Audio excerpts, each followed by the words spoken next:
এবারে শুনবেন shall we dance. আলোর সামনে বসে আছে জয়তী, চুল আঁচড়াচ্ছে। বুকের কাপড়টা ঘাড় থেকে পিছলে বুকের মাঝে কোনো মতে বিধে রয়েছে। জয়তীর বুকের ছোট ছোট সোনালি লোম আর লোমকূপগুলো দেখা যাচ্ছে, মাটিতে নতুন ঘাসের মতো। আলো পড়াতে সেগুলো আরও উজ্জ্বল লাগছে। জয়তীর নিঃশ্বাসের সঙ্গে সঙ্গে তার বুকটাও ওঠানামা করছে। সোনায় ঝলসানো লোমগুলোর দিকে শুভ অপলক তাকিয়ে আছে, চেষ্টা করেও পলক ফেলতে পারছে না। পাছে এই দৃশ্য জীবনে আর যদি ফিরে না আসে। তাছাড়া সে জানে এমন দৃশ্য চোখে পড়ার পর পলক ফেলতে নেই, ওতে সৃষ্টিকর্তা রাগান্বিত হতে পারেন। শুভ বিশ্বাস করে ঈশ্বর নিজের হাতে গড়েছেন জয়তীকে। প্রায় এরকম হয়। মাঝে মাঝে জয়তীর শরীরে কোনো না কোনো পাগল করা ব্যাপার সে নতুন করে আবিষ্কার করে। তখন দৃষ্টি স্থির হয়ে যায়, নড়ে না। তার নিজের শরীরে রক্ত চলাচল তখন অস্বাভাবিকতার দিকে ছোটে। তখন জয়তীর দিকে তাকিয়ে থাকা দুষ্কর হয়ে ওঠে। তখন চোখ বুজে জয়তীকে ছুঁতে ইচ্ছে করে, যেন তেন ছোঁয়া নয়, পাগলের মতো ছোঁয়া। জয়তীর কথা ভাবতে ভাবতে কখন যে নিজের বাড়ির গলিতে ঢুকে পড়েছে শুভ বোঝেনি। যখন বুঝল, দেখল সে নিজের অজান্তেই গাড়ির গতি কমিয়ে ফেলেছে। দিন শেষে ফেরার পথে বাড়ির গলিতে ঢুকলেই সে গাড়ির গতি কমিয়ে দেয়, একেবারে 10 কিলোমিটারে নামিয়ে আনে। এই গতিতে রাস্তার অর্ধেক জুড়ে গাড়ি চালালে পেছন থেকে আসা গাড়িগুলোর খুব অসুবিধা হয়। উন্মাদের মতো তারা হর্ন বাজাতে থাকে। কতদিন বিরক্তি ভরে কত ড্রাইভার তাকে গালি দিয়ে গেছে তার ঠিক নেই। শুভ তোয়াক্কা করে না। এটা তার বাড়ির গলি, এখানে সে তার ইচ্ছে মতো গতিতে গাড়ি চালাবে। দুটো কারণে সে এটি করে। গলির মুখে বাঁক নিলে যে বাড়িটি ডান দিকে প্রথম চোখে পড়ে, সেখানে দুটো আম গাছ আছে, হালিম চাচার বাড়ির গাছ, তার নিজের হাতে লাগানো। 30 বছর আগে বাড়ি বানানোর সময়ই হালিম চাচা গাছ দুটো লাগিয়েছিলেন। এ দুটো যেন সেই থেকে তার বাড়ি পাহারা দিচ্ছে। দিনের বেলা সাধারণ গাছ মনে হলেও সাঁঝবেলা এরা যেন একটা অশরীরী জীবন পায়। পাতাগুলোতে আশ্চর্য রকমের দ্যুতি আছে।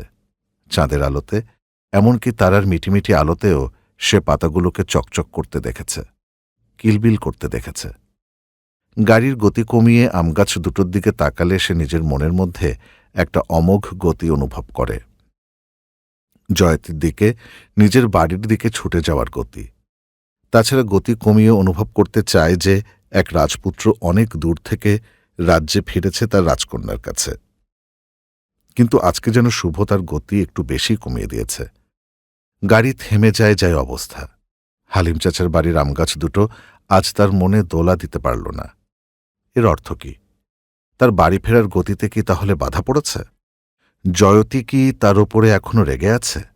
এমন দিনে তাদের দুজনের একটিবারও কথা হয়নি। একজন ফোন করলে হতো। একজন মানে তো জয়তী। রাগারাগি হলে জয়তীই আগে ফোন করে, কিন্তু তার দিক থেকেও তো কোনো সাড়াশব্দ নেই। সারাদিন শুভ অনেকবার ফোনের দিকে তাকিয়েছিল, এই বুঝি বাজল। বাজেনি, নিজেও করেনি। কিন্তু আজ তাদের বিবাহবার্ষিকী, এমন দিনে তাদের কথা হবে না?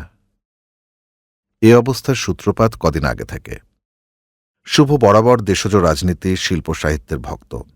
বিশ্ববিদ্যালয়ে পড়ার সময় হাত খরচের পয়সা বাঁচিয়ে চারুকলায় গিয়ে ষড়ঋতুর ছবি আঁকিয়ে এনে বাঁধিয়ে তার ঘরে রেখেছিল। নজরুল আর রবীন্দ্রনাথের কবিতা তার ঘরের দরজায় লিখে রেখেছিল। তবে এদের কবিতার সঙ্গে সমান সারিতে লেখা ছিল শেক্সপিয়ার আর রবার্ট ফ্রস্টের কবিতাও।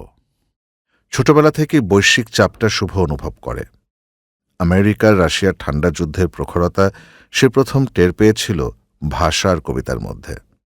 তাদের অস্ত্রের মহড়া সে দেখেছিল আরো বড় হয়ে।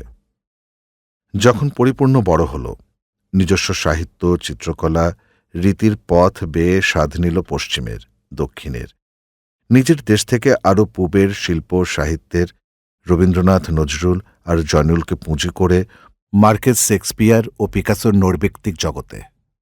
জানল এ সব কিছু এক করলে সুন্দর অপরূপ এক ক্ষেত্রে বিচরণ করা যায়। জয়তীর সঙ্গে এসব নিয়ে তার রাতের পর রাত আলাপ হয়েছে।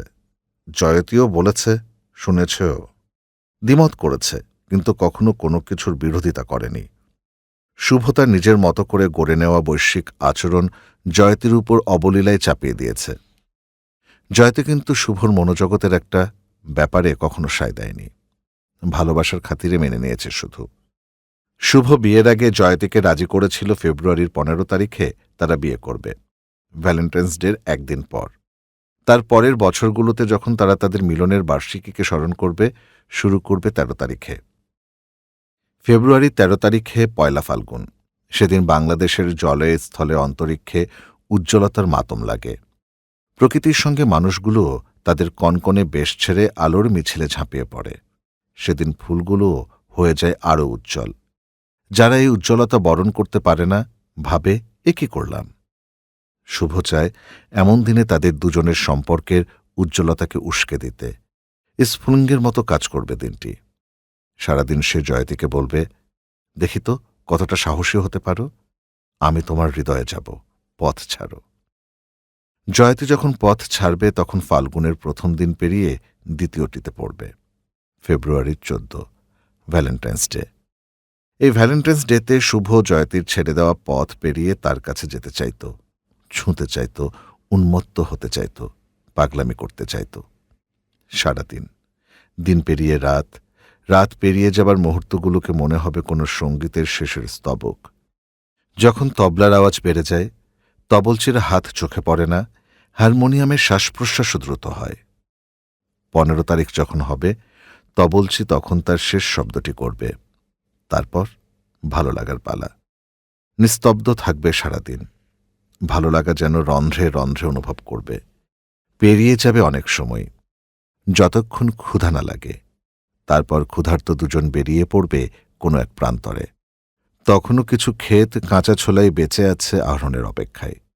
তখন মাথার উপর আকাশ নেই। জমিনে আছে পাথর ঠুকে ধরানো আগুন। সে আগুনে ছোলা সেদ্ধ হবে। ক্ষুধার্ত দুজন জলের পরশ পাবে, স্বপ্নের মতো এক পৃথিবীতে। কিছু বছর তাদের এমনটাই কাটছিল, আনন্দে। তারপর কিছু পরিবর্তন চারদিকের সবাইকে চমকে দিল। আমেরিকায় 9/11 ঘটল। এমন এক ঘটনা যা পুরো পৃথিবীকে সারা জীবনের জন্য বদলে দিল মানুষগুলোকে, তাদের চিন্তা চেতনাকে। একজন মানুষ হয়ে গেল এক একটি অচেনা দ্বীপ। দেশে দেশে জাতিগণ দূরত্ব বাড়তে লাগল। কিছু দেশের সরকার সন্ত্রাসবাদ থামানোর নামে ধর্ম নিয়ে মাতল। বিশ্বায়ন কিছু দেশের মানুষের মধ্যে অপ্রিয় হওয়ার দ্বারপ্রান্তে দাঁড়াল।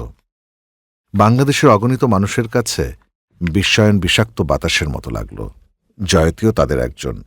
শিল্প, সাহিত্য, সংস্কৃতি সব ব্যাপারেই সে বিশ্ব থেকে, পশ্চিম থেকে, পূবের কাছ থেকে দূরে সরে এসে বাংলা আর বাঙালিত্বের মাঝে আশ্রয় নিল। তার জীবনের সঙ্গে বাঙালিত্ব এতটাই নিবিড় করে নিল যে বাঙালির কাছে গণ্ডারের মতো তেরে আসা বৈশ্বিক সংস্কৃতি, পশ্চিমা রীতিনীতির বিরুদ্ধে তার মনে একটা ক্ষোভের সঞ্চার হল। আর জয়তীর ক্ষোভটা যে ঘৃণায় রূপ নিচ্ছিল তার শুভ টের পাচ্ছিল। কয়েক বছর আগেও যা আশা করেনি শুভ তাই ঘটল। জয়তীর আক্রমণটা আসলে ভ্যালেন্টাইন্স ডে এর ওপর। তার জীবনসঙ্গিনী দাবি করে বসল তাদের জীবন থেকে এই দিনটি উদযাপন বাদ দিতে হবে। এ কথাটি সে শুভকে জানাল তাদের মিলন বার্ষিকীর ঠিক কয়েকদিন আগে, 10 তারিখে। শোনো, এখন থেকে আমরা আমাদের 15 তারিখেই পালন করব। জয়তী কথাটা বলল, তার মুখের কাছে মুখ এনে, কিন্তু কণ্ঠে তার গাম্ভীর্য টের পেল শুভ। কিছুটা স্তম্ভিত হয়ে কারণ জানতে চাওয়ার আগে জয়তী আবার বলল, একটা অত্যাচারী জাতির সংস্কৃতিতে আমি আর অংশ নিতে পারব না। তুমি আমাদের 3 দিনকে একদিনে গুটিয়ে আনো। গুটিয়ে আনার চেয়ে শুভর খটকা লাগল তার সবচেয়ে কাছের মানুষটির এক পেশে অবস্থান। ভালো করে তাকালো তার দিকে, বোঝার চেষ্টা করল, ভাবল জঙ্গিবাদ অবশেষে আছর করল না তো। কথা বলার জন্য মুখ নাড়তেই জয়তীর কণ্ঠে দৃঢ়তা, না, সংস্কৃতি নিয়ে তোমার লম্বা ফেরিস্তি এখন শুনতে চায় না। তোমার ইচ্ছে হয় ওই ইংরেজি দিনটা তুমি একা পালন করোকে যাও। শুভ বুঝল এখন বেশি কথা বলা ঠিক হবে না, কাল বুঝিয়ে বলবে, সব ঠিক হয়ে যাবে। কিন্তু তার মধ্যে একটা আড়ষ্ঠতা ভর করল। সে রাতে জয়তীর সঙ্গে আর কথা হল না, ছোঁয়া হল না। জয়তী বোধহয় তার আড়ষ্ঠতা টের পেল। সে আগ বাড়িয়ে আর কিছু বলল না, পাশ ফিরে শুয়ে পড়ল। অনেকক্ষণ ঘুমাতে পারল না শুভ। এতকাল তার ভালোবাসায় স্নান করিয়েছে জয়তীকে, কিন্তু একটা আদর্শগত যুদ্ধের কাছাকাছি চলে আসবে তা উপলব্ধি করার সামর্থ্য তার হয়নি। নিজের বুদ্ধিকে ধিক্কার দিল শুভ। তার ভালোবাসার কোথাও কোনো দূরত্ব ছিল হয়তো, যোগাযোগ ঠিকমতো হয়নি, সে জয়তীকে ঠিক বোঝেনি, হয়তো বুঝতে চায়ও নি, শুধু নিজেকে বুঝিয়েছে। পরদিন এ নিয়ে আর কোনো কথা হলো না, আড়ষ্ঠতা রয়ে গেল। সকালে বিছানা ছাড়ল, নাস্তা করল একসঙ্গে, কিন্তু কথা হলো না, যেন একটা ঠান্ডা যুদ্ধ। সারাদিন মনের মধ্যে কি যেন একটা খচখচ করল, না, যুদ্ধ শেষ করতে হবে। সন্ধ্যায় বাড়ি ফিরে দেখলেও জয়তীও ফিরেছে মাত্র। স্নানে যাবার পোশাকে নিজেকে গলিয়ে দিয়েছে। কাছে গিয়ে আলতো করে জয়তীর ঠোঁটের উপর চুমু দিল। দুজন দুজনের দিকে তাকিয়ে মিটমিট করে হাসল। খাবার টেবিলে অনেক কথা হলো, কাজের কথা, অকাজের কথা। খাওয়া সেরে দুজনে খবরের সামনে বসল। ভালো লাগল না। জয়তী বিফোর সানসেট নামে একটা সিনেমা চড়িয়ে দিল। সিনেমাটা খুবই ভালো লাগলো দুজনের। শেষ হতে না হতেই দুজন দুজনকে খুব কাছাকাছি আবিষ্কার করল, যেন দুটো প্রজাপতি একটা ফুলের চারিধারে ঘুরে ঘুরে মধু খাচ্ছে, আর তাদের ঘিরে একটা নির্মল আলো, অপ্রাকৃতিক শব্দ। শুভ ভেবেছিল গতকালের বিবাদের ইতি হবে শৃঙ্গারের মধ্য দিয়ে। কয়েকটি কথা হলো, কিন্তু সে কথা একেবারেই হল না, যেন দুজনেই প্রসঙ্গটা এড়িয়ে যেতে চাইছে। বুঝল যুদ্ধটা এখনো শেষ হয়নি। ফেব্রুয়ারির 12 তারিখ। সব কথাই হচ্ছে, শুধু একটি কথাই হচ্ছে না। শুভ ভেতরে ভেতরে একটা অদম্য রাগ অনুভব করল। 13 তারিখে কেউ কারো খোঁজ নিল না। নিয়মমাফিক দুজনে দুজনের কাজে গেল, ফিরল। গতানুগতিক আনুষঙ্গিকতা। পরদিন তাদের মধ্যে যোগাযোগ সংকীর্ণ হয়ে এলো। বুঝতে চেষ্টা করল জয়তী কি চিন্তা করছে। সে নিচে যেভাবে রাখছে, কষ্ট পাচ্ছে, জয়তীর অনুভূতিও ঠিক একই কিনা। জয়তীর চেহারা দেখে বোঝা যাচ্ছে সে রেগে নেই, কিন্তু কষ্ট পাচ্ছে। রাত 12টা দ্রুত গিয়ে আসছে। শুভর এখনই কিছু করা দরকার। জয়তী বা কিছু বলছে না কেন? কোনোদিন সে এরকম ভয়ঙ্কর পরিস্থিতির সামনে দাঁড়ায়নি। সে নিজেও বা কেন জয়তীকে কাছে টেনে নিচ্ছে না? কি হচ্ছে তাদের সম্পর্কের? কোথায় যাচ্ছে? 12টা পেরিয়ে গেল, দূরত্ব এতটুকু কমল না। দুজন শটান হয়ে পাশাপাশি শুয়ে উপরের দিকে তাকিয়ে থাকল। দুজন একে অপরকে আর চোখে দেখছে কিনা তাও বোঝা যাচ্ছে না। নিস্তব্ধতায় মনে হচ্ছে ঘরের ভেতর বাতাস নেই। 14 তারিখে সারাদিনটা খুব খারাপ লাগলো শুভর। চোখটা ফোলা, চুল এলোমেলো, কিছুই করছে না, শুধু টেলিফোনের দিকে তাকিয়ে আছে। কিছুই খায়নি, তাই শরীরে শক্তি পাচ্ছে না। চেয়ারে মাথা এলিয়ে ঘুমিয়েও পড়েছিল। তারপরও খেতে ইচ্ছে করল না। ভেতরের রাগ আর ভয় চেপে রাখতে গিয়ে দুর্বল বোধ হল। সেকেন্ড আর মিনিট গুনতে গুনতে সময়টা পার করল। তারপর বেরিয়ে পড়ল। জানে না এরপর কি ঘটতে যাচ্ছে, শুধু জানে আজকের দিনটা পেরুলেই 15 তারিখ। হালিম চেচার বাড়ির গলি পার করে এসে দাঁড়াল তার ভালোবাসার দুয়ারে। মূল ফটকে গাড়ি দাঁড় করিয়ে উপরে তাকাল। বুকটা কেঁপে উঠল। সন্ধ্যা পেরিয়ে যাওয়ার সময় হয়েছে, কিন্তু তাদের ঘরে কোনো আলো জ্বলছে না। তাহলে গাড়ি বারান্দা পার হয়ে গ্যারেজের দিকে এগিয়ে গেল।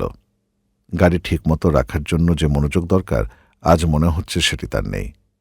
কোনো মতে গাড়ি রেখে সঙ্গে আনা জিনিসপত্র না নিয়েই দোতলার সিঁড়ির দিকে এগিয়ে গেল। পা দুটো ভারী লাগছে। কোনো মতে টেনে তুলে এক এক করে সিঁড়িগুলো পেরুল। দোতলার দরজা খোলাই ছিল। তার নিচের ঘরের দুয়ার আলতো করে ভেজানো। ঠেলে ঘরে ঢুকতেই দরজাটা আজকে বরাবরের মতো ক্যাঁচ ক্যাঁচ শব্দ করল না। কবজাগুলোতে তেল দিয়েছে কেউ। ঘরের ভেতরটা ঠান্ডা, মৃদু শব্দে এয়ারকুলার চলছে।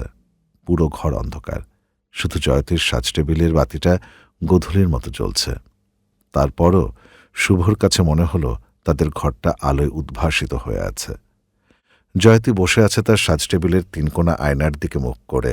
পরনে সাদা কালো শিফনের শাড়ি, শুধুই শাড়ি, আর কিছু নেই। চিরুনিটা সোজা চুলের মধ্যে গাঁথা। শুভ নড়াচড়া করতে ভুলে গেল। জয়তীর উজ্জ্বল বাদামি রঙের মুখটা সে আয়নায় দেখতে পাচ্ছে। কপালে মন্দিরের চূড়ার মতো কালো একটা টিপ পড়েছে জয়তী। সবকিছু বাদ দিয়ে জয়তীর শুধু শাড়ি পরার অর্থ শুভ জানে। এটা জয়তীর একটা জাদু, যা শুভর মধ্যে মন্ত্রের মতো কাজ করে। অদ্ভুত ব্যাপার ঘটতে শুরু করল। বুকের মধ্যে ভর করে থাকা পাথরগুলো একটা একটা করে সরে যেতে লাগল। সারাদিন শরীরে যে ম্যাজম্যাজে ভাব ছিল তা হঠাৎ করে নেই হয়ে গেল। নিজেকে হালকা লাগতে শুরু হলো। দিগ্বিজয়ীর মতো মনে হলো। এই মুহূর্তটাকে তো পালিয়ে যেতে দেওয়া যায় না। মনে রাখার মতো কিছু একটা করতেই হবে। তাদের ঘরের কোণে অনেক দিনের পুরনো একটা গ্রামোফোন আছে। এখন আর খুব একটা শোনা হয় না। শুভ বেছে রেকর্ড বের করল, চড়িয়ে দিয়ে জয়তীর পেছনে এসে দাঁড়াল। আয়নার মধ্যে তাদের চোখাচোখি হল। জয়তীর এক কাঁধে শাড়ির আঁচল, আরেকটি নগ্ন। শুভ তার উদম কাঁধে হাত রাখল। জয়তী কেঁপে উঠল। তারপরই সে শরীরটাকে সাপের মতো বাঁকিয়ে ঘুরে উঠে দাঁড়াল শুভর মুখোমুখি। প্রায় মিনিটখানেক দুজন দুজনের দিকে তাকিয়ে রইল। জয়তী তাকিয়ে থাকা শুভর কাছে এক তলাবিহীন সাগরের মতো মনে হল। ততক্ষণে গ্রামোফোনে গিটারের মূর্ছনা শুরু হয়ে গেছে। হাত বাড়িয়ে শুভ বলল, শ্যাল উই ডান্স?